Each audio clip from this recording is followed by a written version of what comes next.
Bum bum bum bum bum bum bum bum bum bum bum bum bum bum bum bum. Creations. Dead by Daylight Forum. Bum bum bum bum bum bum bum bum bum bum bum bum bum bum.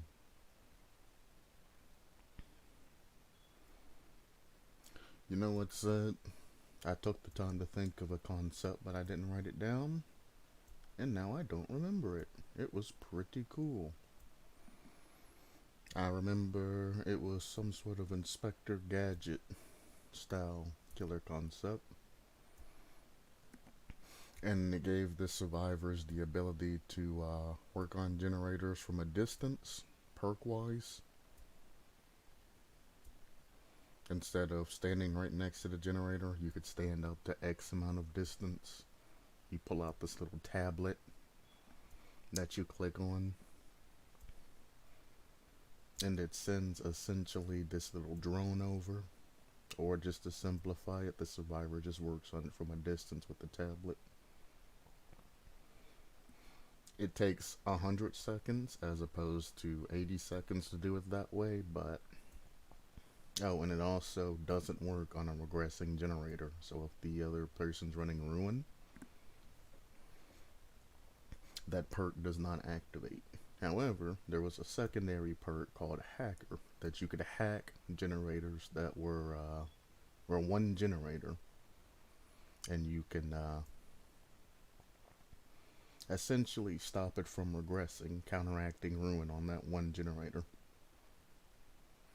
Hacking causes the generator to take 1.5 seconds longer, so 120 seconds. Plus, if you're hacking from a distance, both of those penalties stack to make 140 seconds as opposed to the general 80. But yeah, I had an entire concept that I thought out that revolved around that particular thing, and I didn't write it down. So there you go. Longer, so 120 seconds. Sound check good.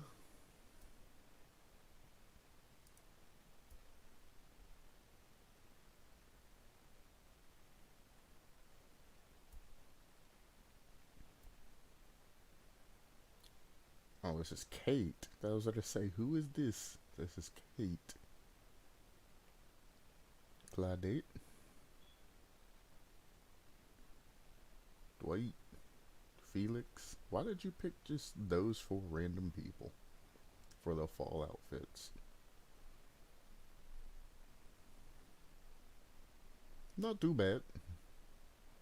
Not too bad at all. I would love to see some fan submitted cosmetics that I didn't have to pay for, because, well, the original ones that they give you ain't too great.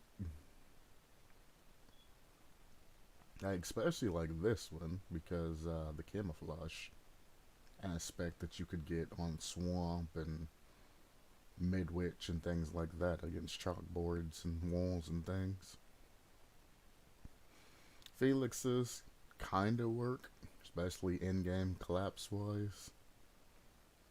Hers might be too bright, but it may work against any type of semi-dark background, but I think hers and Dwight's are way too bright. But Claudette and Felix's would work good. And they don't look that bad as well.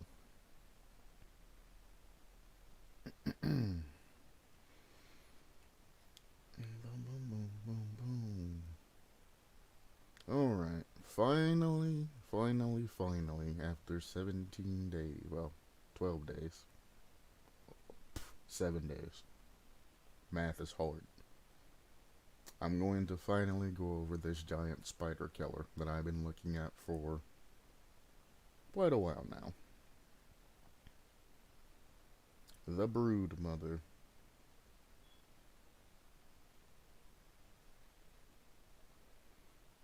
Only 4.4. She must be a ranged killer. Tear radius 24 meters. Medium height. If we're talking about a brood mother, height should be tall. Brood mothers are really big. You even have the words giant spider killer. You would think that it would be a tall, but sure. Perks are put first. What kind of loadout is that? If it's a survivor, I understand, but the power is more of the crux or anything, or of everything. All of the powers and things that it can do.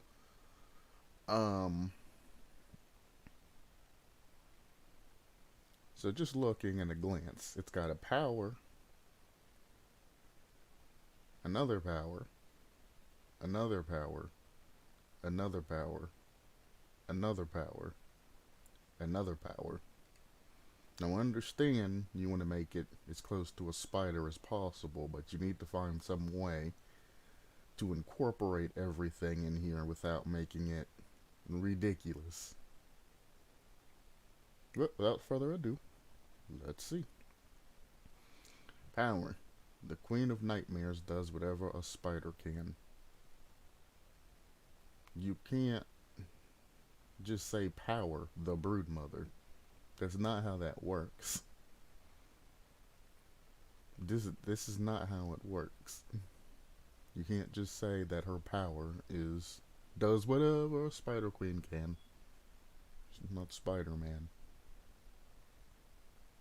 Okay, well this makes sense why you have a essential primary power, secondary power, tertiary power. I don't even know. Fourth and fifth power. You have a multitude of powers and abilities that can be active. So the first one is spin web. The queen creates a large nest of webbing. While within her web, she gains the undetectable status and becomes invisible to survivors that are farther than 12 meters away. Okay. The webs themselves are invisible until a survivor is within 12 meters of the web.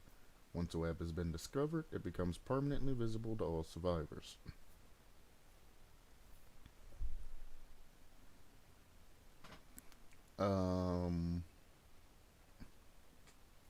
Why though?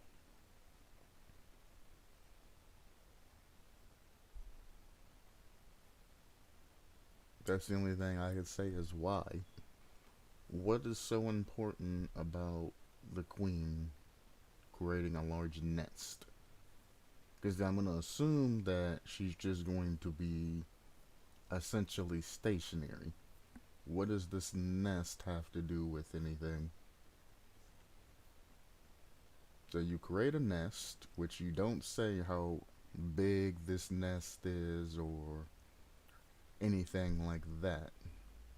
You don't say how long it takes to put the nest out. You don't really say what the nest does except for make you undetectable. Since it's a nest, I'm going to assume that it's not movable, but most brood mothers, per lore, do have a lair that they stay in, but when it comes to fighting them, they generally move around and spawn spiders. They have spider workers and then they spawn spider workers as they're walking around, not necessarily just staying in one spot like inside of a nest. If a survivor knows that the webs themselves are visible at 12 meters, how are survivors supposed to actually run into said web? Because of game design and all of that, you won't be allowed to put a nest by a generator or anything like that, or a hook. There's going to be a pseudo-invisible wall that stops you from doing that, because, well, it's part of your power. So unless you nest up a particular generator, and you could make it difficult for survivors to go to, there's really no point in having this nest. At least as of now. I'm going to assume that you're going to explain this further on down, but you should really go into more detail about this web, because as it sits now, I don't see how it can be useful. And if your powers are dependent upon said web, then you essentially just have to sit in one spot the entire game. And I'm going to assume your spawn are going to go out and try to inflict damage. But since they are your spawn, and most of the brood spawn is weak,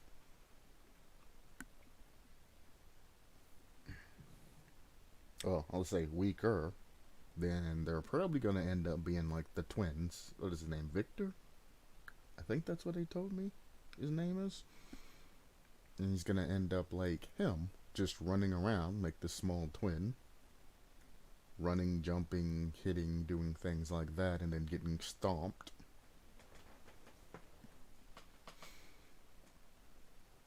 I mean, this would be very interesting if you could create a nest just on a particular generator. So you're essentially just removing one generator from the match, or at least making it extremely hard to get to and do. But I mean, putting it down like in the middle of like a building or something like that might have its merits too. But if it's not like putting it inside of Kill Shack, right above basement, or something like that, I don't really see the advantages. Now, if you can put it on a generator, and you put it down on a generator that's in Kill Shack and basement and all of that, that's good eats. That'll probably be the strongest location. But if you can't put it near anything, because it's just a placeable nest wherever you are, then you're not going to have a lot of areas where you can actually put it down, especially if it's fairly large. Because as I said, if it's something that's placeable, you're not going to be able to put it near generators and things like that. One, because it's going to take a lot of programming. That's why I said it should just affect the gen directly and go from there. But if it's a placeable that's big, and I'm assuming your spider is going to be fairly big, at least the nest that she runs in, the programming and all of that, it's going to have to be its own entity, and to program it to be placed near other objects is going to be an absolute pain. Because even like every gen has like this invisible circle around it where you really can't place anything. Even trapper traps you can't place directly against the generator. It won't let you.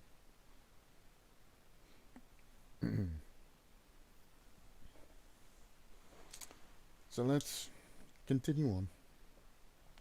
First attack is pounce. So I'm going to say spin web, I guess, is going to end up being like the one thing that I like that everybody just usually does by nature is assigning powers and secondary powers and all of that to particular buttons. Because now, after I get all of this in, I'm going to have to find some way to get all of this through to just particular buttons. It's 4 things, so I'm assuming it's going to be power, secondary power button, and then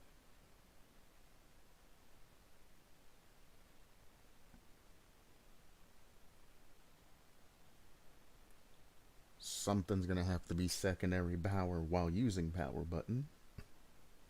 So that's 3.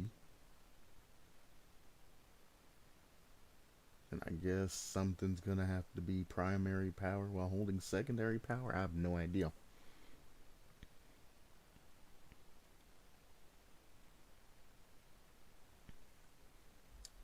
Oh no, there's 1, 2, 3, 4, 5.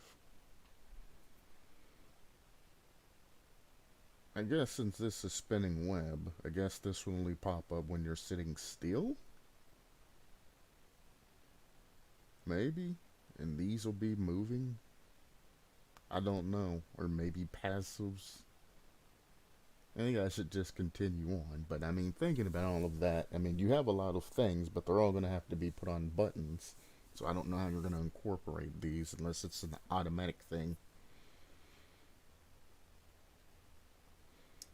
So pounce. She may also leap from the web, similar to the Demogorgon shred, leaping forward and striking extremely swiftly. After a pounce, the queen is slowed and cannot attack for 5 seconds. Any survivors within 8 meters of the web will have their auras revealed, and touching the web directly / attempting to damage it applies the hindered status effect for 3 seconds. The queen may have up to 2 webs active at any time, and gains the ability to spin additional web whenever she hooks a survivor for the first time. Spinning a web takes 4 seconds and incurs a 60-second cooldown.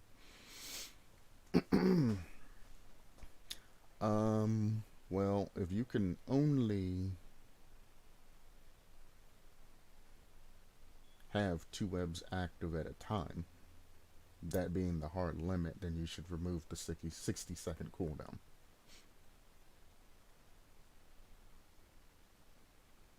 Especially if the only way she can spin additional web is by hooking a survivor. Spinning a web does take 4 seconds, so at least there's some sort of clarity there, but it doesn't explain much more than that as of now. So 2 active, 1 in kill shack, maybe 1 in main building. That's probably to be the most optimal places of where to put that. If they can go on gens, then obviously 3 gen situation and you put a web on both gens. But yeah. So she can spin a maximum, because it's per hook. So that's 3, 6, 9, 10, 11, plus 2. She can have 13. She can spin 13 webs, technically, in 1 game. Now, if there's a 60-second cooldown between each one of the spun webs, it's going to take 13 minutes. And that's consecutively hooking survivors within a minute. That's another reason why this cooldown doesn't fit. If you flush the math out of this entire equation, 13 minutes, you ain't going to be able to get that many webs down. So I would either decrease this cooldown significantly, probably to like 30-second cooldown, if not even less, but I suggest just getting rid of it altogether. Because there's no way you're going to use every web that comes to you. And if this is technically a power of the killer, a power should be something readily available. You should be able to use the entire stock of power that you have if you elect to.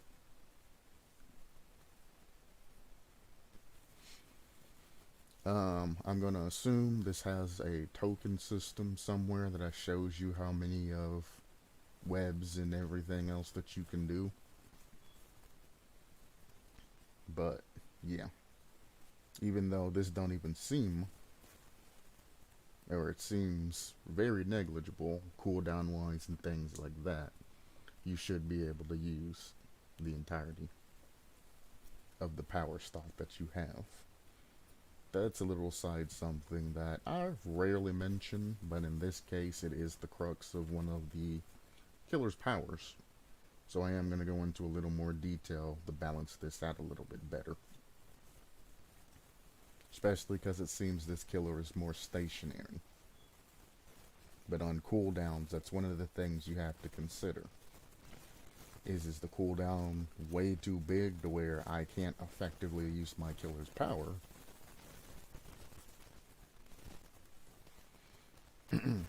Anyway, survivors may attempt to damage a web. I don't know what attempt to damage a web is. I'm assuming just interaction. It also spider web, so I'm going to assume like a toolbox or something like that speeds it up. If it doesn't, then I would make it the worst toolboxes speeds up cutting of web, because it's a toolbox, so you will have tools inside of it. But it takes 20 seconds, but this can be done 15% faster for each survivor assisting. Well, only 15%, that's not very fast at all. You can get 1% for one survivor, or 115%, or 100% for one survivor, 115% for two. Then what's the point of having two survivors? We're not talking about getting gen duns or anything like this. We're talking about deactivating the traps. So if two survivors work on this, it should be directionally proportional. It should go from 20 seconds to 10 seconds. It should be twice as quick. That makes no sense. Also, like I added, it should be faster with a toolbox. It takes, well, 20 seconds, so it'll take 20 charges of regular survivor. Toolbox are generally like med kits or a little bit faster. So with a toolbox, it should take anywhere from 10 to 12 seconds. I'm assuming we're gonna have add-ons that makes the web stay up longer anyways. So definitely make toolboxes a viable option to use on this. You would rather than be using toolboxes on your nest than on generators. 15% faster for each survivor missing. If it's not gonna at least be 50% for each new survivor assisting, then this is severely unbalanced. Because I'm gonna assume there's also gonna be an add-on that punishes survivors for messing with your web. They're probably going to receive something besides the hindered status effect. So this, at bare minimum, should be 50%. And that's if you're not going to add on any add-ons to make the web harder to break down. If you are going to have add-ons that make the web harder to break down, then you want to increase that to 75, but more importantly, I would just make it an extra 100%. 10 seconds is a long time that survivors won't be doing generators. If it's two survivors and only 15%, you're essentially getting another third of a generator, actually more than a third of a generator worth of time between the two that they're wasting to deck this nest down. Damaged webs must be respawned by the queen. It takes 4 seconds. Once spawned, a web is permanent and cannot be relocated. Webs cannot be spawned too close to exit gate, hooks, or generators. That's by base game. Yellow ores of web/nest are available to cleanse at all times. So now you have this problem of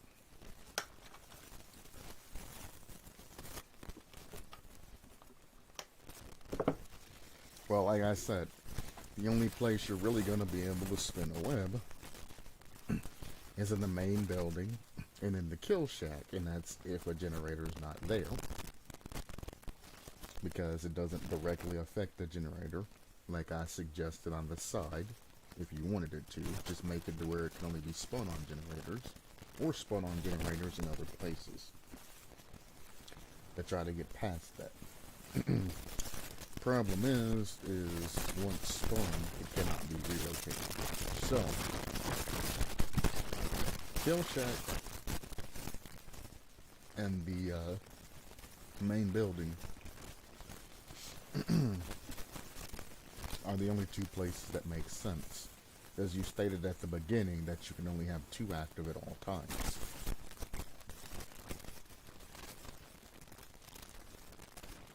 So,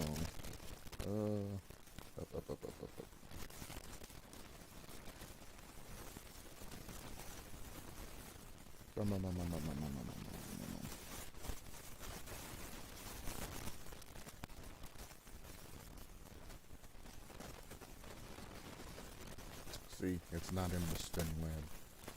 It's in the pounce. This is why I wish this sentence is here or up here so I could go to spin web to find out everything I need to know, not the pounce. The queen may have up to 2 webs active at any time. That's it. Sentence structure wise, that's a complete statement and gains the ability to spin an additional web whenever she hooks a survivor for the first time. Oh, it's only for the first time, so you only have 4.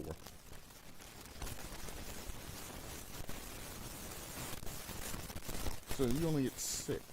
6 with a 60-second cooldown is still 6 minutes, which is still kind of really far out there because 8 minutes is a general game of low-level survivors. The game will last generally 8 minutes. When you get to the upper ranks and things like that, games can last a lot longer if they're just messing around, or they can be a lot shorter if they're just gen rushing and doing the schnazzle. I'll be back in a second.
Very rare nowadays. Hopefully you got the roll for this. Woo!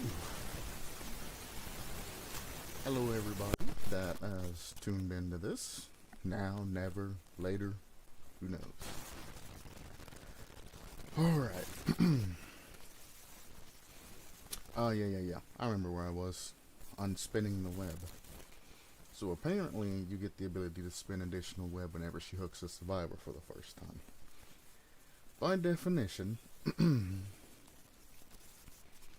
saying that the queen may have up to 2 webs active at a time and gains the ability to spin additional web whenever she hooks a survivor for the first time means, by sentence structure, that you can have 2 webs active at any time. That is the golden rule. No matter what you do, you can only have 2 webs active. After you hook an individual survivor for the first time, you get the ability to spin up an additional web. Now, if it would have said the queen may have up 2 web actors at the same time, and instead of saying and, but however, they can spin another web for that, or after hooking another survivor. That means they would be able to have a maximum of 6 nests. But how it's put now, I'm just going off of its literal sentence structure and its literal words that it's saying. You're going to have 2 active at a time. Problem that I'm having now, which will probably be hopefully taken care of in the future, is that once you put something down, it cannot be moved until survivors destroy it. I don't think that is a good way to incorporate that. If you put a nest down because of your first time and you're just testing the killer out, or you're putting down a nest because you know a survivors are really pressuring this one generator and you want to give them a little bit more pressure as they try to get this generator done. Once they get that generator done, that nest is essentially useless, and as long as survivors don't break it, you can never move it again. As of now, it doesn't state anywhere that the nests themselves have to be destroyed for a survivor to complete generator or anything like that. It doesn't stop generators. It doesn't actually affect them at all because it can't be anywhere near generators. Now, they can be near, it just can't be on. So you really have to think about your placement, because if it doesn't make a survivor break it, then if you do want to move it, you just can't.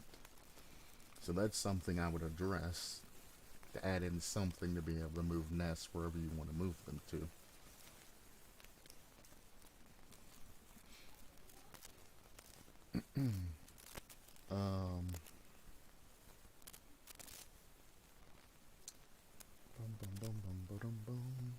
Web.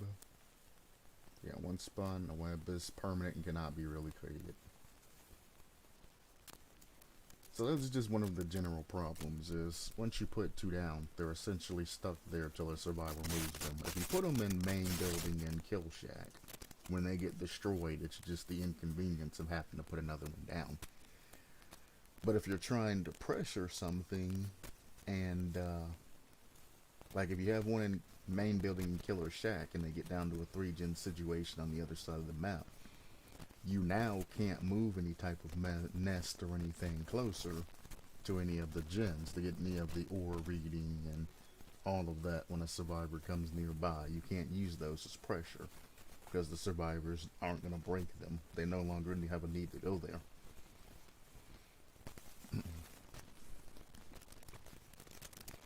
So yeah, somewhere to relocate nests and or destroy them yourself. Wall walk, probably not gonna happen. Even though spiders are known for that, it's probably not gonna happen because you have a lot of other abilities that are going down and doing all of this other things, Warlock will probably be thrown out. It would be nice, you'd be able to like shoot a web up and then slowly drift up to the top of a window. Notice that I said slowly, it's not going to be an instantaneous like Spider-Man zip, because you are a Spider-Man.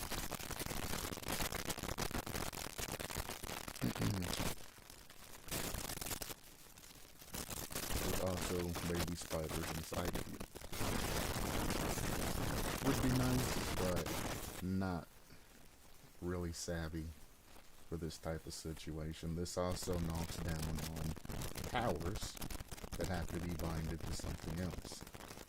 So now you have a spin web, a pounce, then we go to Necronizing Venue. Upon striking a survivor, the queen injects her venom. Survivors infected in this manner are presented with a skill check at 30, 60, 90 seconds after injection. Failing the skill check will cause the survivor to scream and reveal their location. A healthy survivor placing a skill check is also placed into the injured state. Injecting venom prevents another dose of venom from being injected for 120 seconds. Stunning or blinding the spider queen, or the brood mother, will also incur this cooldown.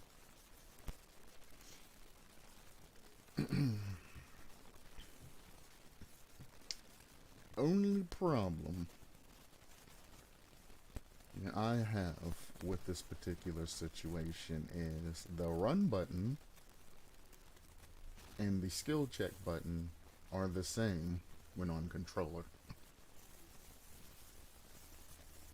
When you're playing on PC, it's not really that big of a deal, because you just tap spacebar. But on controller or console, that's a problem. Running skill checks the same button. So if you're running, you're going to automatically get a skill check and bam, instantly get hit with that. So I would change this skill check meta that you have. I like the premise of everything, and I would use this for a future killer, or throw it into a forum and let other people use this idea for their killer. Like the illusionist that I went over would love to hear something like this, because he wants to incorporate tricky cooldowns and things like that. He could probably incorporate this to make it more usable. To have skill checks that come in the future. So the only way to make this work is to make it whenever a survivor stops running and sits still for X amount of seconds, they get a skill check. One, this prevents survivors from getting skill checks during chase. If the spider's after you, you're not going to have time to do a skill check while you're running from the spider queen. And like I said, if you're already running, you're going to be pressing the button or running through windows and vaulting and all of that. You're going to be pressing the button. So if you make it to where they sit still for 5 seconds, one, it stops them from being able to sit and wait for window hops and jump for like 3 seconds, 5, 4, and 3. Make it a anywhere between there. It'll stop them from sitting behind a wall and seeing which way you're gonna go, because they'll get a skill check if they sit for too long. So it forces them to stay on their feet and kind of continue to move and make quicker decisions, as opposed to it just going at 30, 60, and 90 seconds. However, this is going to make it very predictable. Anybody that plays against your killer, whenever they know they get hit, they know as soon as they stop running, they're going to get a skill check. So they're going to wait till they pallet you or something, and then they're going to sit there, get the skill check, and then continue to run away, as opposed to flashing you or something like that. Or they might pallet, flashlight you, do the skill check, and then flashlight you again. Who knows? There will be tech to get around this necronizing venom. I like the idea of it, but it's either going to have to be adjusted, and if it can't be adjusted, it's going to have to be removed with Warlock. Which, I mean, this killer still has the ability to spin 2 webs, pounce, and then spawn brood. So, I mean, that's more than enough. But these two concepts can be changed to actually work, especially for different killers. So, I mean, this isn't necessarily bad. It's actually a good concept, and I would recommend throwing it out for other people to use, because they could take a lot of advantage of something like this.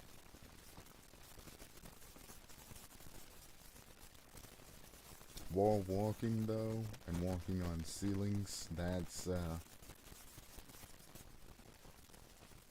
very bold line to take, because you're changing core game mechanics and trying to add some in.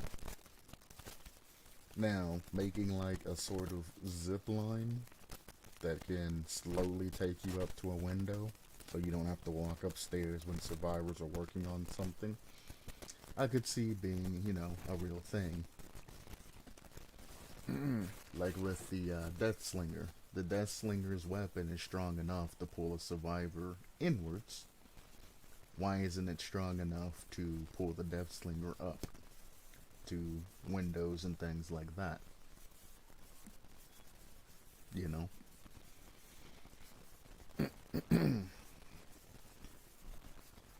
Anyway, let's get down to Spawn Brood. Once a web has existed for 60 seconds, it becomes a nest. Nests behave identically to webs. A downed survivor may be brought to a nest instead of a hook and encased in webbing until freed. This behaves exactly like hooking a survivor, with one difference. Doing so will cause all nests to begin spawning spiderlings at a rate of 1 spiderling every 15 seconds.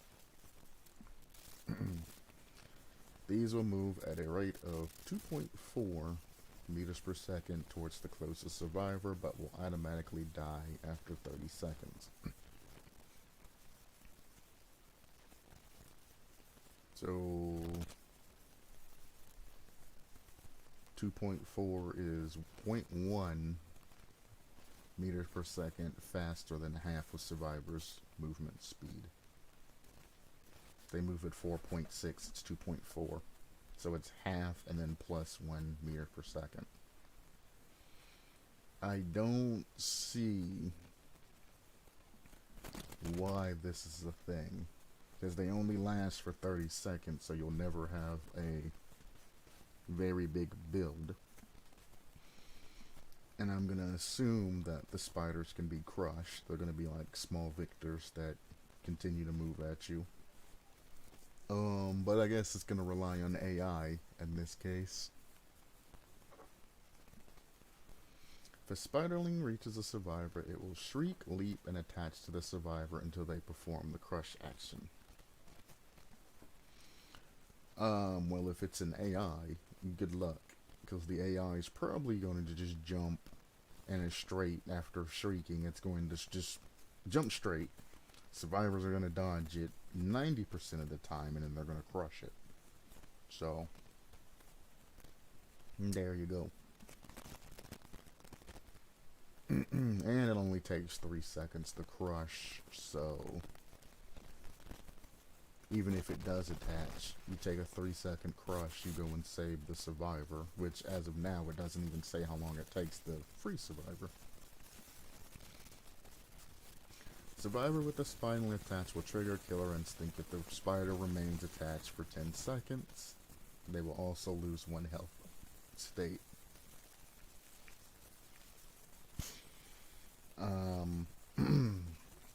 Why would you ever leave it attached for 10 seconds when it only takes 3 seconds to crush? The spiderling literally takes longer to get to you, shriek, and attach than it takes to get off. As soon as it hits you, 1, 2, 3, it's already off of you. Now, add-ons and all of that are definitely going to increase the amount of time it takes to crush, but it still won't be over like 5 seconds.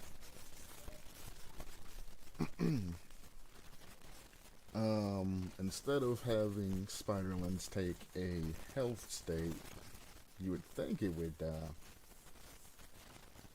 incapacitate and or hinder a survivor, aka slow them down or keep them from performing any other types of actions. That would make sense. The only action you can essentially do is the crush action. But I mean, it's kind of odd having a spiderling attached for 10 seconds. The problem that I'm going to have, though, is if you do get attached by a spiderling, that's just going to always crawl towards the nearest survivor.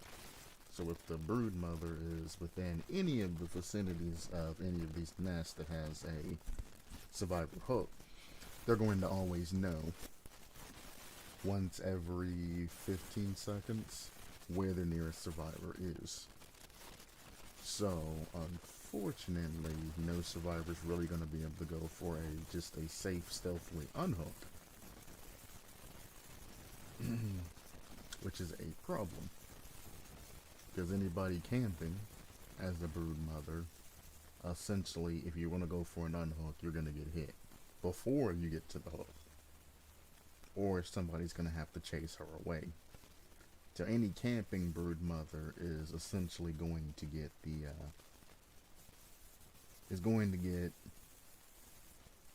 almost another down, I want to say. I mean, borrowed time and things like that exist, but if you're going to take damage on your way in, they're probably just going to switch targets to the new survivor that just unhooked. I don't know how you're going to actually be able to get an unhook without being grabbed.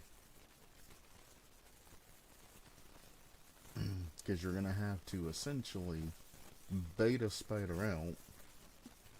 Well, you can't do that either, because the spiders die after 30 seconds, but they come out at 15.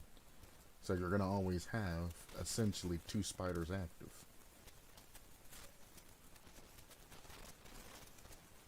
So, and always having 2 spiders active that are walking towards the nearest survivor is a bad thing.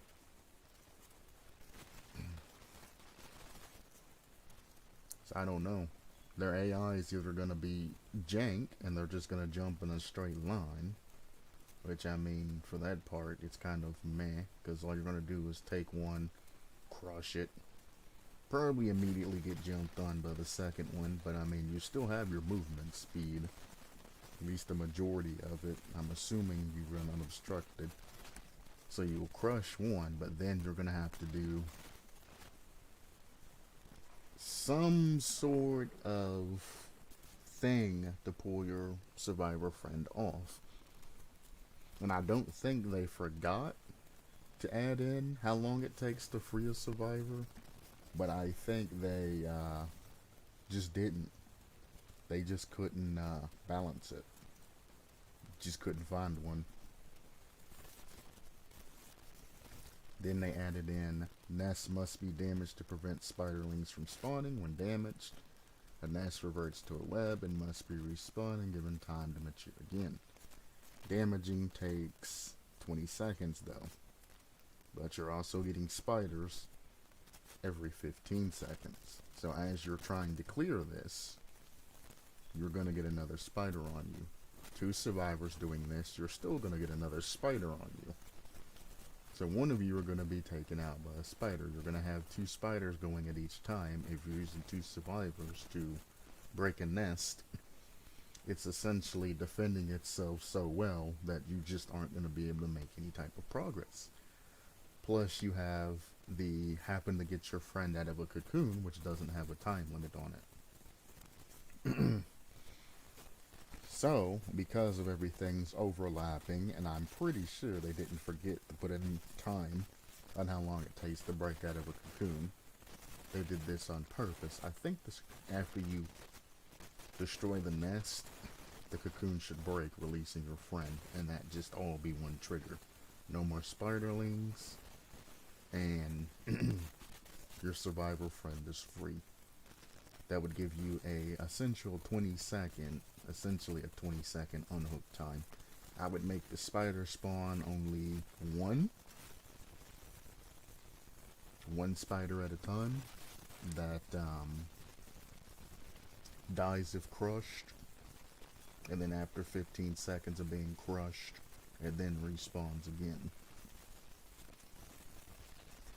If not, even 20 seconds. So if you crush a spider, you essentially have a free unhook after crushing one. So let's go with that just to make it simpler.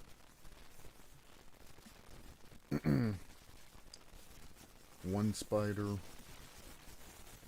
that spawns once every 20 seconds, so you can just crush a spider and then immediately start working on breaking this nest.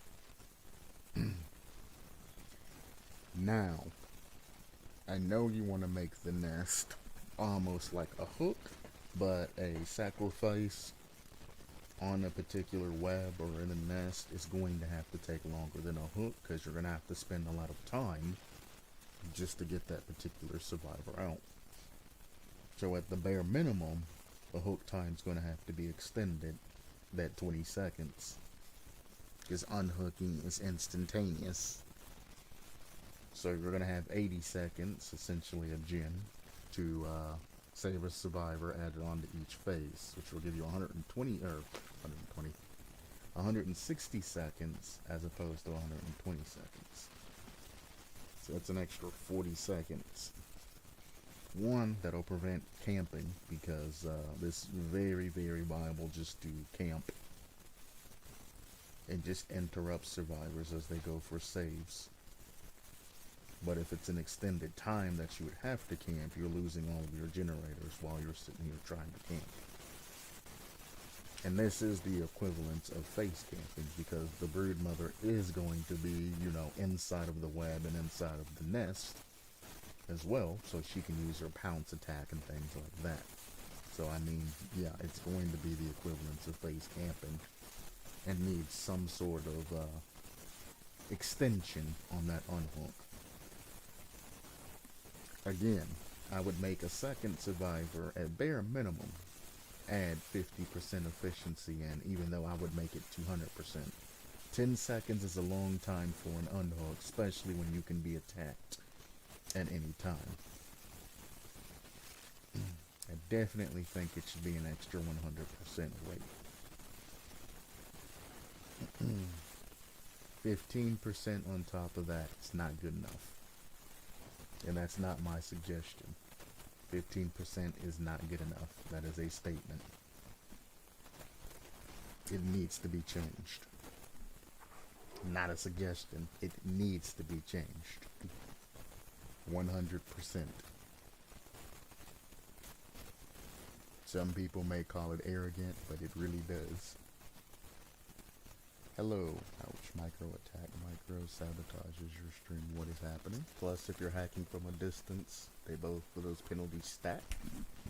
Oh, you're talking about 140 seconds as opposed to Galanonim 80. Hey, turn that off. Hello, Galanonim, as always. And this is decent concept as always. I love seeing new things being added to the forum. Ooh, somebody's cooking. Oh, somebody's cooking like bacon or something. I can smell it. Ooh, that's strong. Oh, excuse me. I can smell the smoke. It is terrible. The height definitely would make it a tall killer, because it's a brood mother. They generally have, well, fat backs, generally taller, lurking over things. So medium really ain't that. Tail radius of 24 meters. I mean, the movement speed being decreased is fine. I would keep that tail radius high, though. There's no need for this particular killer to have a lower tail radius. It doesn't even have a ranged attack or anything like that. It has pounce, but that's nothing. You have to be in the web to leap. So actually, I would keep the tear radius normal, which I think is like 32 meters. I would even raise the movement speed to 4.6, just to kind of prevent camping, to be honest with you. Because I mean, you do have your neurotoxin, or not neurotoxin, necrotizing toxin. The nests defend themselves, essentially. The wall walk obviously is going to have to go. I mean, you can only pounce from web. So, I mean, maybe leave it at 4.4 for camping people. But tear radius, I would definitely bump up. Because well, what I would do, personally, and like I said, this is actually a suggestion of just what I would do personally.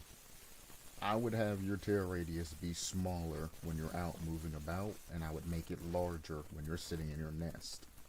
That way survivors know that you are in your nest before they walk up on the nest itself. I mean, at 24, you only get, survivors can't see your nest until they're within 12 meters? I thought it said 18 at first, but 12 meters. So, I mean, they are essentially getting double. But, I mean, a broodmother and their nest is going to be a lot deadlier than a broodmother just walking around. So, there is that. So, out of nest, smaller tear radius, in nest, larger tear radius. Starstruck value is going to be ridiculous if they get somebody in nest, though. Good concept. Couple of changes to be made and could be seen as a very good rough draft.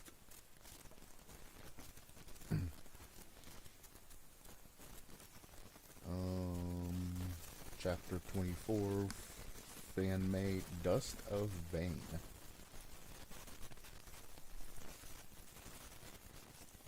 Ooh. Oh, it's a survivor. Listed first. And then the killer. Just by looking at this seems to be just a very quickly thrown together. I guess they assumed if they added something it had to be a chapter or something, and they just hurried up and slammed something together as opposed to taking their time with it. I mean, this could be amazing, don't get me wrong, but as short as it is, I'm not expecting a huge amount here. I don't even know why they said chapter. They should have just said killer and survivor, and then just called it Dust of Vein.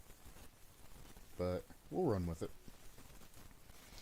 We're starting off with the survivor first, which is interesting. The survivor must have amazing perks for you to put them first. Affectionate protection. When taking a protection hit, you and the survivor that you protected gain 150% speed for 3 seconds. You and the survivor you protected gain the exhausted status effect for 40 seconds. That is terrible. Both aspects. If it is beginning of game, or anywhere mid-game or anything like that, if it's during the trial,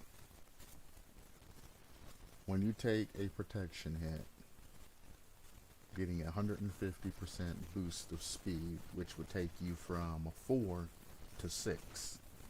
6 meters per second for 3 seconds. 6 meters per second at 3 seconds is 18 meters away from killer. Essentially, because during those 3 seconds, the killer's not going to be able to move because they're going to be in animation.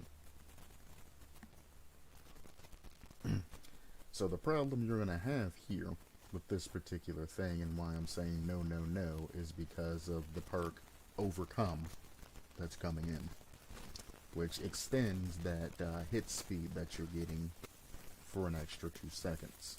So you can essentially get 150% speed boost for 6 seconds. It's 3 seconds, not 2, I think. Maybe it's 2. Yeah, I think it's 2. For 5 seconds. 6 meters per second for 5 seconds. That's 30 meters that you can get away from the killer. In one hit. You and the survivor. If this happens at endgame, where you're hooking survivors and, you know, things like that, and trying to finish off the game that you're in, they're just going to do that, and they're going to bolt out the exit door. It's just going to be that simple. 2, there's also a perk that already gives the survivor you protected extra speed when you unhook them. As soon as you unhook them, they get a speed boost. So why are you throwing in that particular perk for the person who takes the protection hit? And then just adding an exhausted status effect afterwards. It doesn't make sense. 3, why would you inflict an exhausted or status effect upon another survivor without their choice? Because if you have borrowed time and you have this particular perk too, that person's going to want to take the protection hit instead of you dodging doing that and taking a protection hit to let you both get away. You're nullifying borrowed time. So anytime you go for a hook, 1, you have to do a healthy unhook every time and then take a hit afterwards, which lets you both essentially zoom away. As that, both of you, for 1, shouldn't be able to run away because you're already going to get that initial speed from the hit. Plus the 150% boost of speed. Like, no. It's going to be a pain in the butt for killers, and it's going to activate every 40 seconds. So essentially every unhook, that's a pain in the butt. Killer's never going to get any hooks because they're going to be just zooming away from them. Overcome is already enough on its own. Doesn't need any more boosting of speeds. Please get this out of here.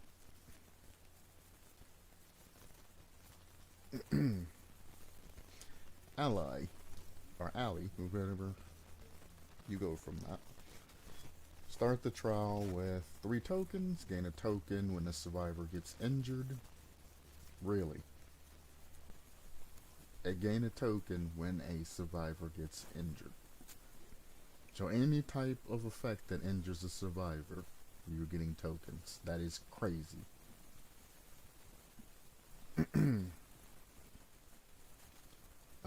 Gain a maximum of 3 tokens, and after you use your 3 tokens, ally deactivates. Then why gain a token when a survivor gets injured and make the upgrades 1, 2, and 3 tokens? Why not just get rid of the start? I guess you need some sort of scaling, and that's what you're looking for. Because perks has to scale. But scaling and giving you tokens to start with pretty much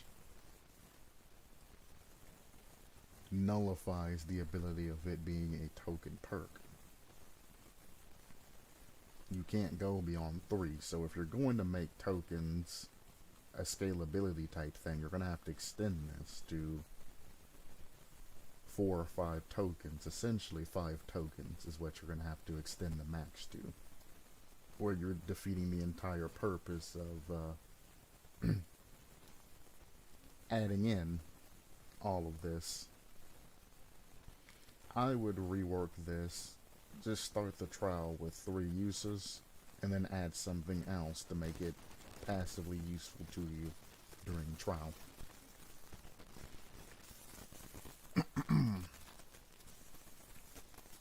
And then have whatever that passive is scale. When working on a generator, survivor gets a good skill check, it turns into a great skill check.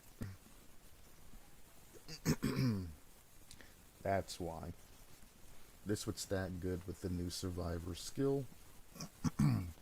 When he gets great skill checks, if another survivor misses the skill check, whether they're healing or working on gen or any type of cooperative action, it uses the token instead of blowing the generator or spanking the survivor. So this would stack very well with that if somebody couldn't get great skill checks. So I see where they're coming from with this. But the scaling isn't too good. And I said I would turn this to just say that it gets 3 uses. Add in some sort of passive, have the passive scale. It's going to look ridiculous, but that's the only way you're going to be able to viably get this particular perk out. And if you think of a good passive, I mean, it could pop. It doesn't have to be anything. Just don't make it speed. Everybody likes to add speed in for whatever reason. Do not add in movement speed as the passive. Please don't. Do not say 1%, 2%, and 3% speed. Don't do it. Do not do it. But any other passives that you can think of, or making a unique passive that scales, might happen. Might be good. But saying you start with 3 tokens, and that's your scaling, have a maximum of tokens, and then say you gain a token when a survivor gets injured, is just weird. Very weird.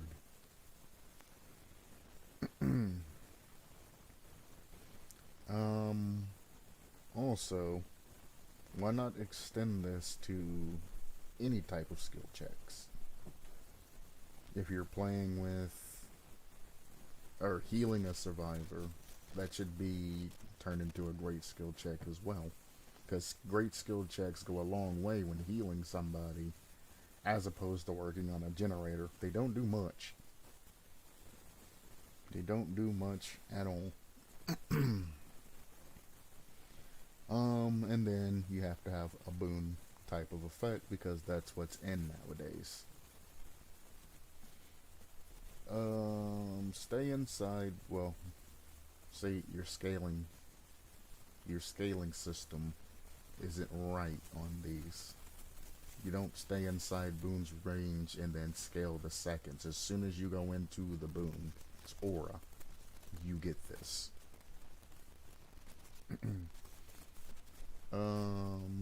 After leaving the boon totem's range, be given the option to hold down. No.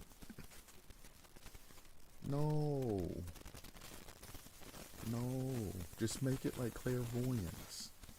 Be given the hold down the interactive button to see the killer's aura for 10 seconds. After using this, the totem will be instantly snuffed, and you must go bless the totem again. 1. This should be one-time use. Have you forget the boon totem, have it to where as soon as you break a totem, it's like clairvoyance. It allows you to see the killer's aura. 1. Only make it 5 seconds, because 10 seconds is just ridiculous. You can essentially just tap that and keep using that for an extremely long amount of time during the match. So use clairvoyance as it's set up there. You break totem, you can reveal Kirill's aura for about 5 seconds. The reason I say for about 5 seconds is because if you run this perk, you're essentially getting rid of the use of a key. I mean, self-care gets rid of the use of a med kit, but it makes it 50% as effective. So I mean, to get a true balance, you're going to have to find out what the max is you can get out of a key, or what it does, and essentially balance it around to make this perk useful. But it's going to be a little more than half, because I think 5 seconds is the exact amount that a key works. Unless you add on a bunch of add-ons and things like that. Like the max key, I think you can get like 10 seconds out of it with the right add-ons and things like, well, no, because they have the keychain. but it's at great expense of the key, so you're losing 200% as you're running that. But you can add on 10 to the better key to get like 15-ish seconds, and then add in a smaller one to extend key time. You might be able to get 20 seconds, but I think 15's more likely because, well, you have to actually add the ability to read the killer's aura to it. So you can add a maximum of 10, which I think gives you 15. So I think the best key gives you like 5 seconds. So that's 15 divided by 200%. That would give you 7.5 seconds. This perk needs to be less than 7.5 seconds, but it has to be less than the key itself. So you're looking at 3.5 seconds, which is half of that. So you're looking at about 4 to 5 seconds. And since you need scaling, 3.5 seconds, to 4 seconds, to 4.5 seconds, or 3.5 to 4 to 5. Depending on how you want to do that. And that'd be a proper way to scale that to make this perk generally useful, even though you could just run a key. Same as self-care. Self-care is generally useful, but you could also just run a medkit. So you have a couple of things to go off there. It's essentially you're using the same setup as clairvoyance, but you're using the key as opposed to just being able to see everything.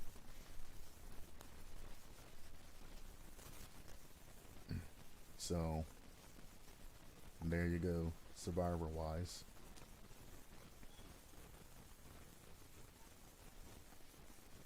I had a Darkest Dungeons moment.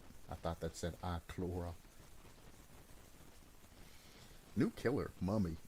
I've actually thought about a mummy killer before. It uses the old cliche, the mummy can throw their rags and things like that, you know, like slapping and grabbing and things like that. But let's see how they incorporate this. Power. Start with 3 traps. The traps are mummification wraps to trap survivors, forcing them to escape. So, trapper. Traps have tiers, apparently. In tier 1, your traps trap the survivor, causing them to go into a dying state, and they will have to remove the trap. You're crazy.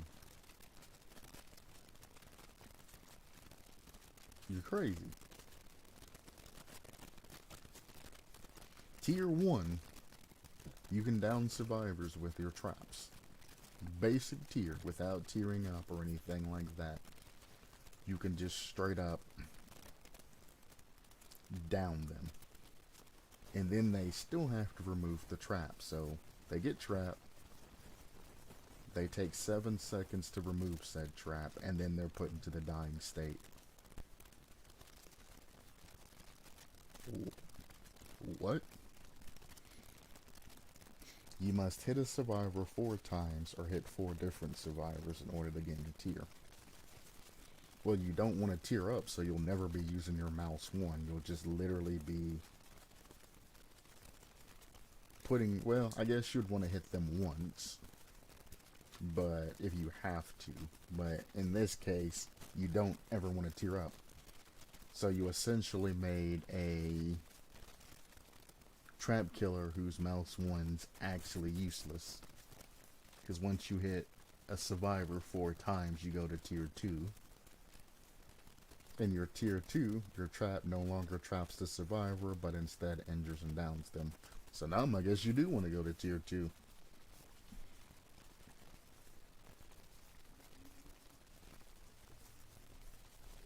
So you have 8 free hits. It goes from trapping to just instantly downs from 1 to 2. Or it goes from trapping and downing them. Tier 2 goes to an instant down, no trap. So in essence, you probably want to swap these 2, but, you know. Tier 3, your trap has the extol status effect and instantly down survivors. They're already instantly down. I think he's got these backwards. Tier 1, he wants to apply this exposed status effect. Tier 2, he wants to give them the trap animation and down them. Or he just wants to down them in Tier 2. And then Tier 3, he wants them to be trapped and then go down. Or just insta-down them. Regardless of this backwards... How do I say this without severely insulting this person? It needs to be thrown away and reworked. 1.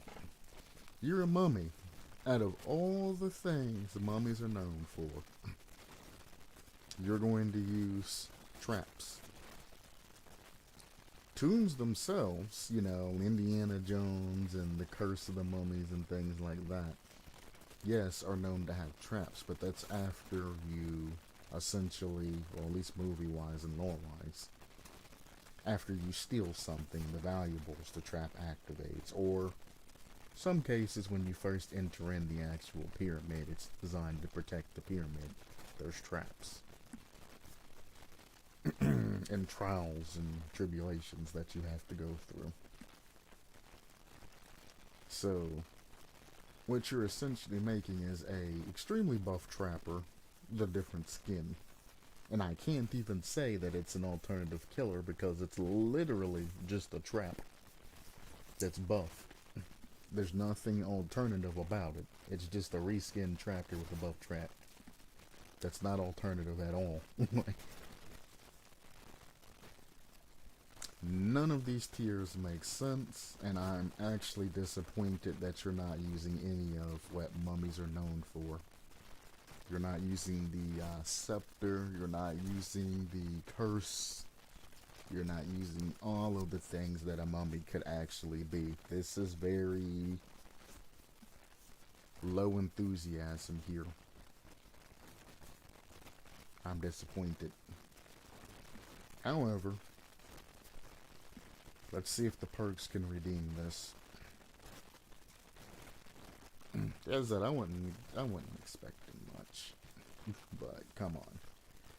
Hex, mummification. I didn't even check to see if the last one of the perks were a hex or anything like that. I don't think it was though.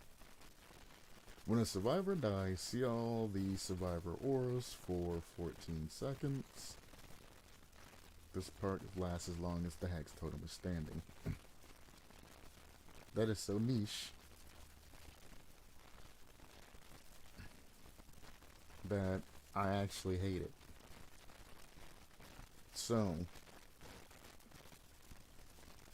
I mean, you have to be running a Mori, so this pushes that Mori. Michael Myers running Tombstone would love this, because as soon as he picks somebody up and ends them, he's going to be able to see every other survivor on the map for 14 seconds. So that's easy stocks, easy kills.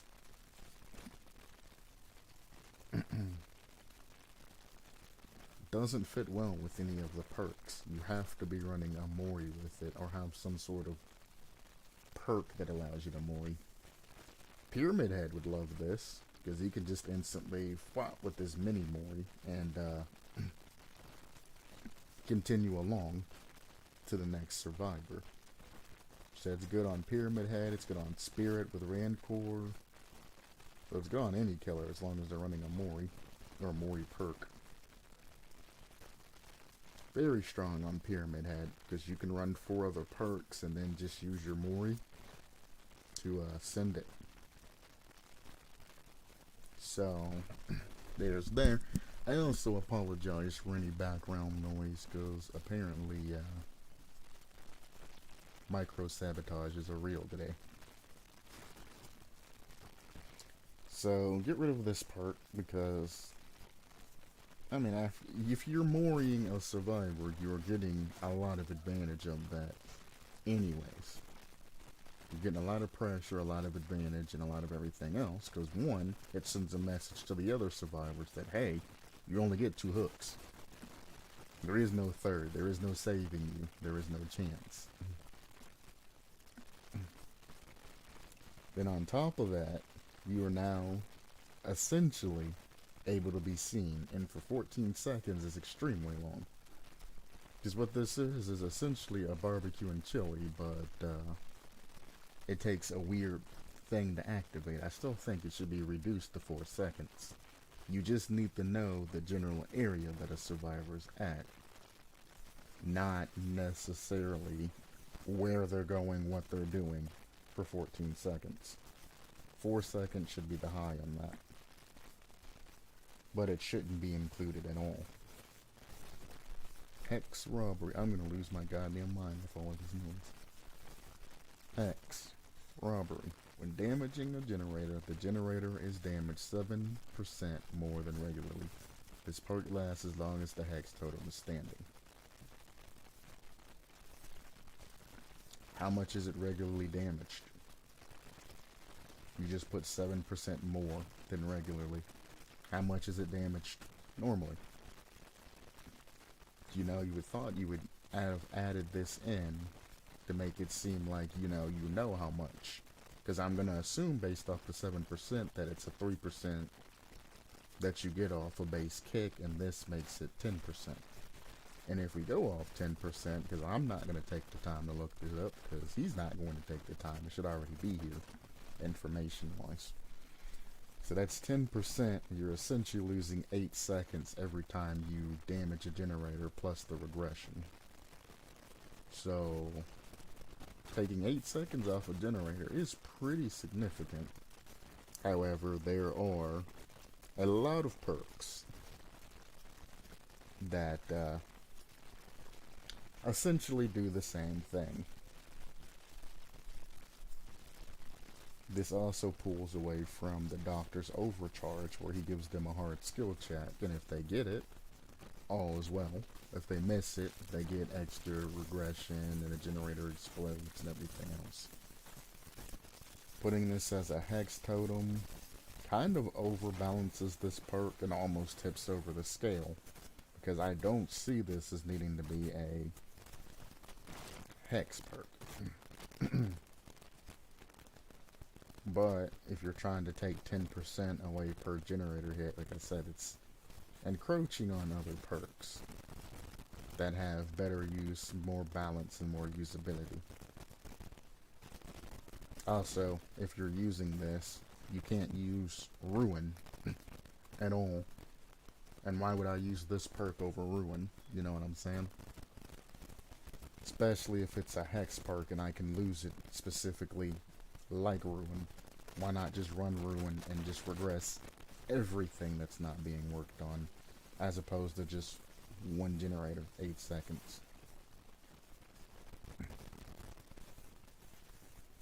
You get, I think Ruin's regression rate, I did the math, and you get 1 second per 4 seconds of Ruin. So for 8 seconds, you would only need to, well, if it's a full lobby, the more generators it is, the more value you get out of Ruin, obviously. But to get that, let's say, 8 seconds back off Ruin, you would have to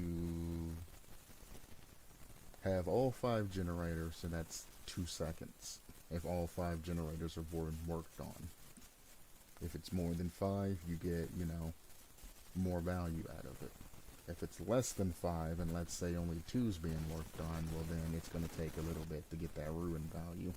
But it's also probably beginning game. And the more gens that you have Ruin regressing, the more value you're getting out of it. So Ruin is still amazing to have, and you wouldn't replace it with Hex Robbery. Because you can't kick gens with Ruin. So this perk don't stack that well with the meta perk, and it's really not a good replacement for it. Especially not as a hex.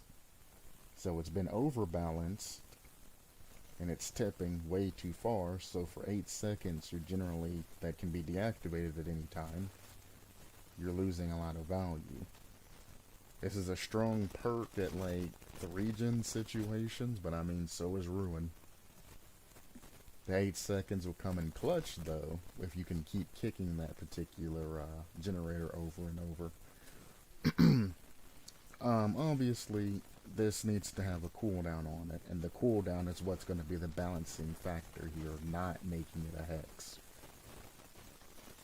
And I think he made it into a hex to try to get around the cooldown, but regardless of what you do, a cooldown's going to be added, either by behavior or by you when you have to come back and redo everything. You can't escape that cooldown. Sorry, son. Another hex. All three are hexes, evermost. When a generator is completed, gain a token. Use the token to make the survivor closest to you exposed for 25 seconds. What kind of BS is that? You can't just expose a survivor because they're close to you. That makes no sense. You literally just wait at the end of a generator about to be completed, and as soon as it completes, you would just walk around the corner and slap the survivor. That makes no sense. Now, I could see that, you know, if you injured survivors before and applied some sort of curse or something to them, essentially, then when a generator gets done, a survivor comes exposed, or every survivor injured reveals their location for... Well, nah, because that won't work, because Bitter Murmur is a thing that gives you 5 seconds of or to be able to see them. On top of that, if you're near the closest generator and you're running Bitter Murmur, you can literally just see everybody that's near that particular gen, where they're going, things like that. So I don't know what to do with this particular perk. It's not good for 25 seconds because it's not hard. However, if you're not running any type of monitoring perks alongside this, which you generally are going to have to do, you're going to have an exposed survivor that you can't find. So running Hex Evermost is kind of flawed by design because you have to use 2 perk slots. You have to have some sort of monitoring on top of this perk, which makes it extremely weak. Instead of exposing them for 25 seconds, you could use any other perk in the game and achieve a better result. Why would I replace this with, let's say, barbecue and chili? Unless I run Bitter Murmur. Then, I mean, this would be alright, but this only works if I'm close to the particular generator. So if this wants to stack with Bitter Murmur, you're going to have to put it within X amount of distance before it activates. If you want to add an X amount of distance, you might as well add in the clause to make the survivor closest to you scream. It's supposed to, you know, happen to run other perks. But if you ran this entire thing, remove the exposed status effect, and added a scream status effect or something like that, it makes this perk very weak, being a hex. So what you have is this perk isn't strong enough to be a hex, but it's not balanced well enough to where if you drop the hex or anything like that, it really does anything. And again, I apologize for the background noise. They can hear that I'm streaming. They're just kind of being assholes about it and making a lot of excess sound. They know exactly what I'm doing. It's the type of people I live with. They're assholes. So I apologize for any noise or anything like that. And we move on.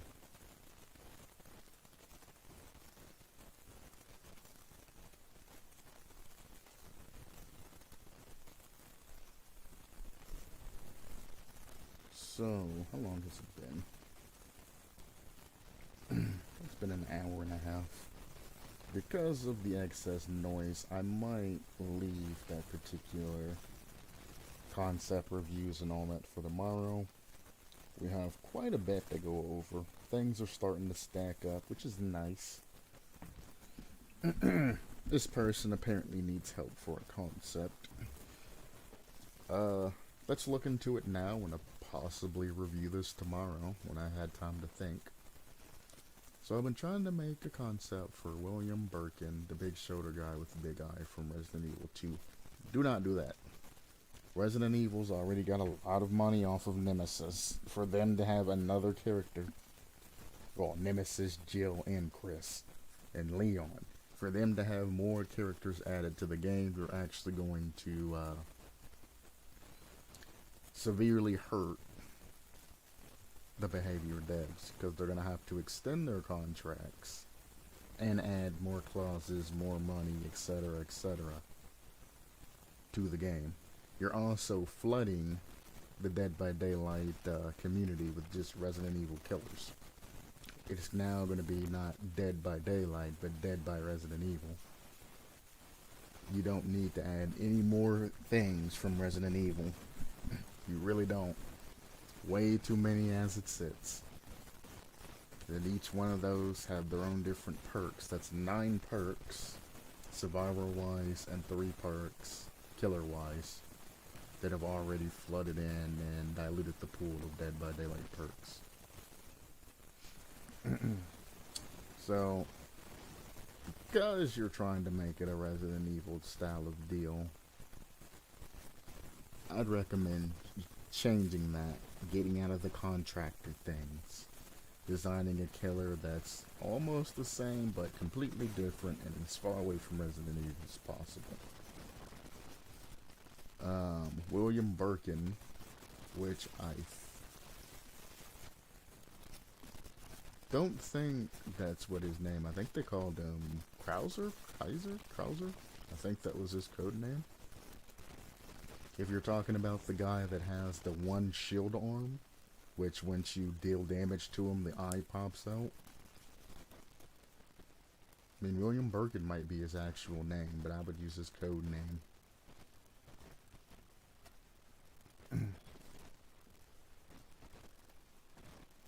I think that's the guy he's talking about. Who knows? Also putting, there would probably be a bit more to the infection, but I'm too lazy to type, is problem. He can't have no power, because otherwise he'd be too weak. So, I mean, what I'm essentially reading here is this person wants other people to create a killer for him. Here's the idea, here's the person that I envision. I want him to have some sort of affection added to him, a charge ability, things like this. Please create this concept for me. This person is very lazy. Should be posting this somewhere else instead of I need help for a concept. Like, no, you want somebody to make this concept. They should be put into a small forum with killer ideas and not on its own. This needs to be moved. Well, this needs to be deleted and all of this needs to be copy and pasted to another forum. It's kind of ridiculous how you're going to come to a creation forum and seek help. Well, not even seek help, try to get people to create a concept for you as opposed to put in any type of work yourself. That's in very bad taste. You should absolutely be ashamed of yourself for doing anything like this. If there was a vote down button, I definitely would have hit it. Unfortunately, it's not flaggable, so even if I click this to report, there's nothing here because he hasn't broke any type of forum rules. So there's no way to break it down because he's essentially just trying to get people to do things for him. Laziness isn't a crime. Even though it can lead to some.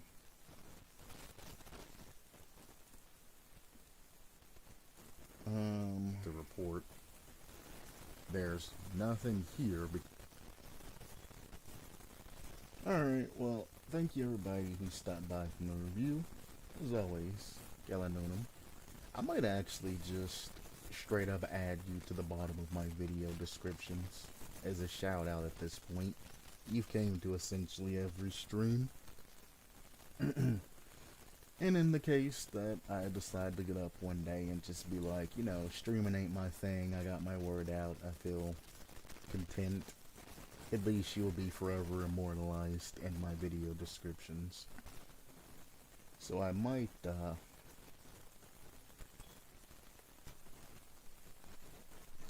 just go ahead and, I have to go from video, and just add you in.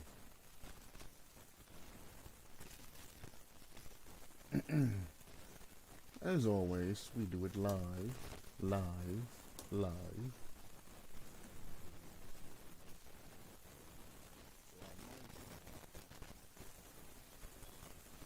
Static. Lots of static.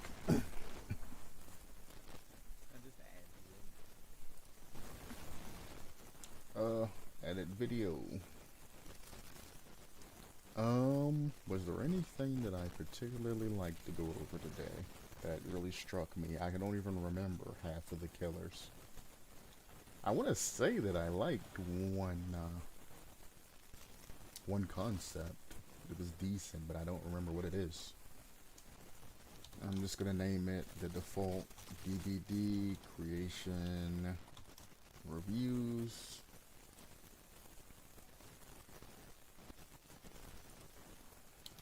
And just check description.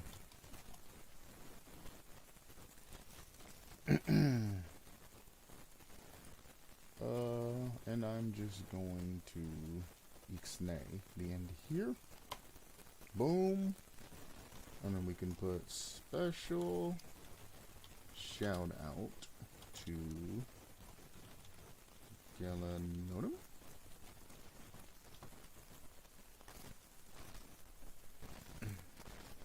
For supporting every stream.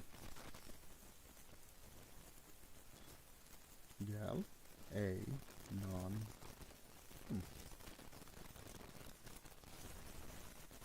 Gal a non twins? No, that's right. It's just one M. Yeah, I'm not crazy.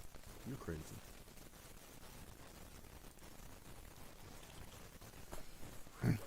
There you go. Go ahead and copy this because I'm gonna have to change it. I don't even remember how to get to the screen to actually adjust everything. For that video,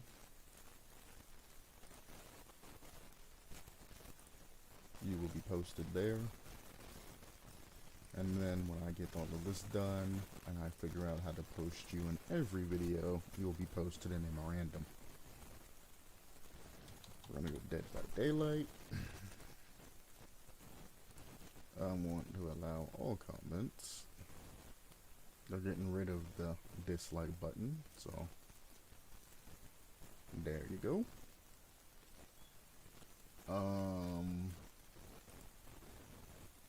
I think I go to my channel.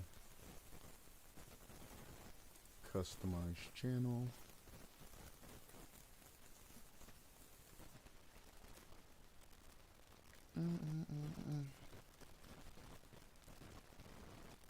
How do I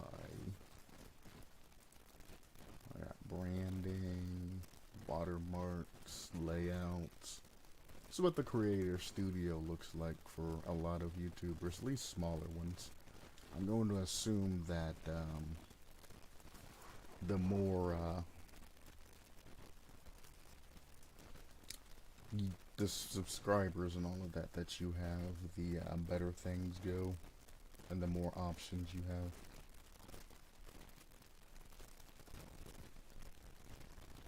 Customization? No, that's this.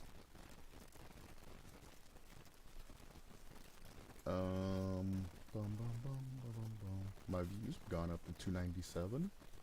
Thank you, thank you. Watch time 25.7. Not bad, not bad. I will probably never go over those comments because they were for kind of a meme video. Video was funny, but Jesus.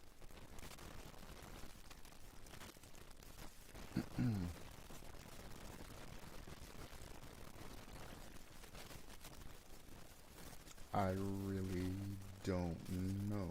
It's not under settings. Is it under settings? General, US dollar.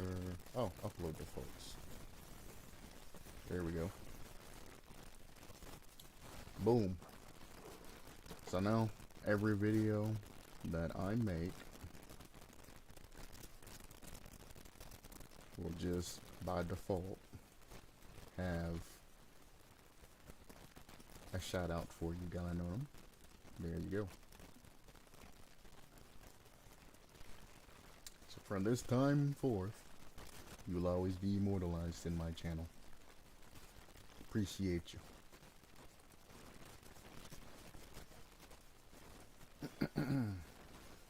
Alright, hour 42. I am done with all of the Dead by Daylight shenanigans, and I think I'm gonna go back to Guild of Dungeoneering.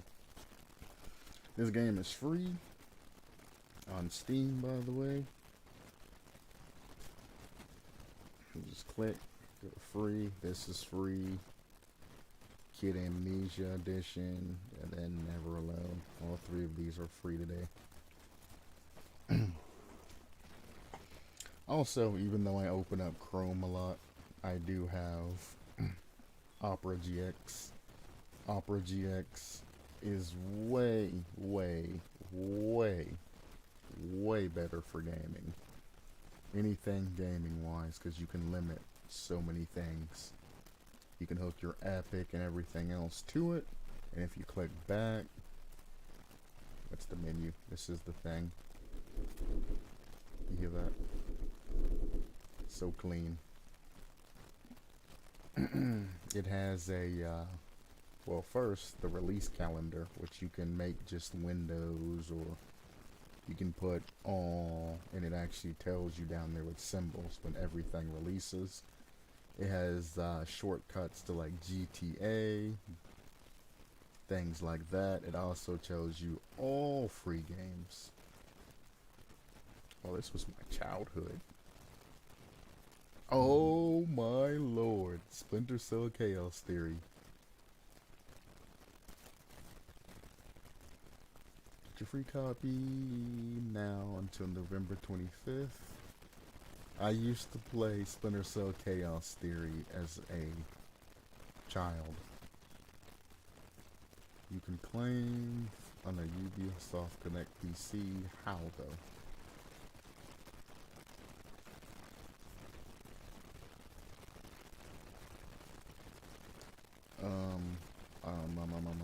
I don't know my password. I generally just launch Siege, and it does it. I'm just gonna launch Siege.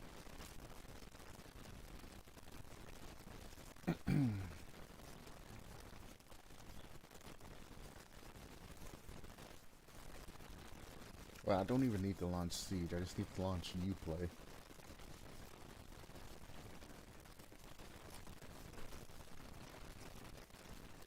Uplay? Uplay.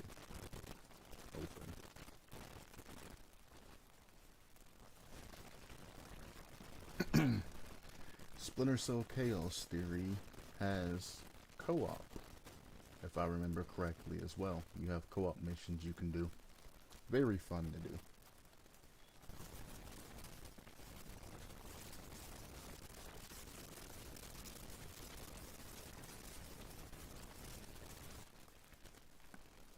Bum bum bum ba bum.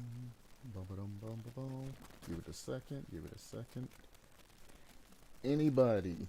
Well, no, Chaos Theory was a LAN. Chaos Theory, I think, had an online too at one point. It was very weird. It was Spies versus Mercs. Very interesting game. Or Spies versus Sam Fisher. Very fun game.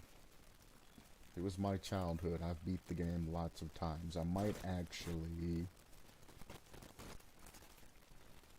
go back through and where's Vulcan? I might go back through and beat it again on stream. It'll be a little live stream thing. I literally was just talking to a friend about not Rainbow Six Siege, Splinter Cell Chaos Theory the other day. It's wild how that just popped in. Discord's taking its sweet time. I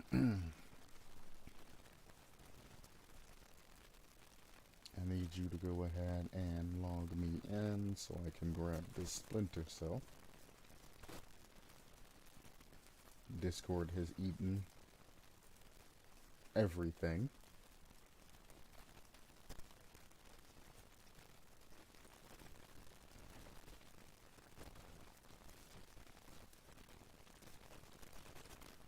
Wonderful, wonderful, wonderful.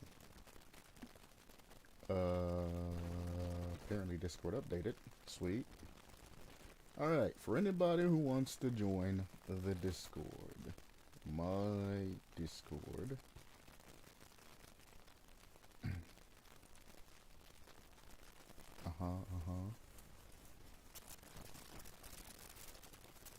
Discord link. I actually want to edit this to never expire, not have a limit. Do I want to grant temporary membership?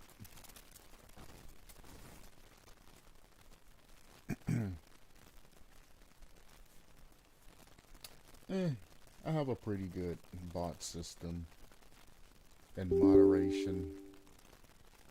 I mean, I'm not generally there all the time, but if somebody tries to go crazy and do some stupid things, it's easy to clean up. If they try something too extreme, bots will just absolutely destroy them. I get it. Let it go.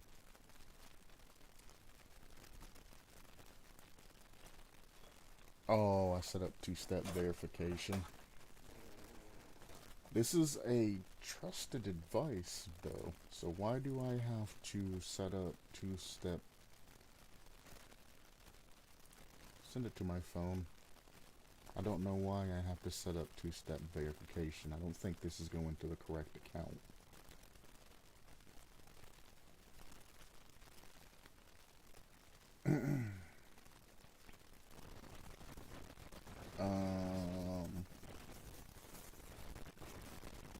Tell you what, in the interest of not doxing myself and separating the Dead by Daylight from an actual new stream, I am going to end stream, set everything up, and then I'll be back in like 5 to 10 minutes.